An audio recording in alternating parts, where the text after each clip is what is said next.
Let's talk a little bit about the weather, shall we? But before we get there, Mary, I do want to brighten up your Wednesday morning. Lovely shot here. Our BT view for this morning comes to us from Twitter from @JohnTreeGuy. Just a gorgeous shot here of the Burrard Bridge. And there are so many little gems like this around the city that we can kind of take the time to enjoy if you've got your self-isolating stroll in.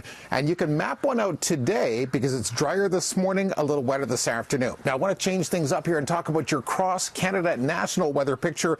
There's some real signs of spring in areas outside of the lower mainland, although I guess this is spring around these parts. Your cross-Canada weather map has a few interesting features. There's that frontal system over the west coast that'll bring us some wet weather this afternoon. It's drying out over the prairies due to that high that's building to the south of Alberta. But in eastern Canada, a system right now south of the Great Lakes entering a split in the jet stream. It's really going to slow down. Maybe some wet weather into Toronto, but not really in other areas. And the Maritimes, also that split flow helps out as dry conditions prevail for today.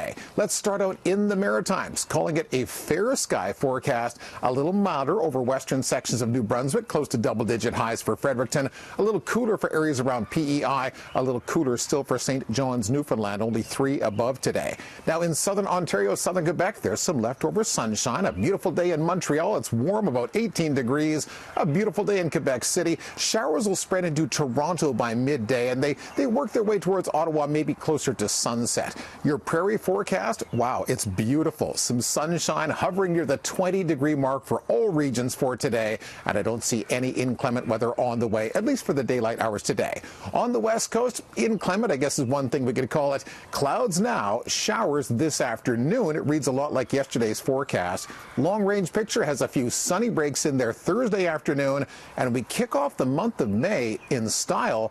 18 degrees, a little sun for Friday, but the rain is back Friday night, and I'm expecting a bit of a wet first weekend to May, beginning with rain in that Saturday forecast.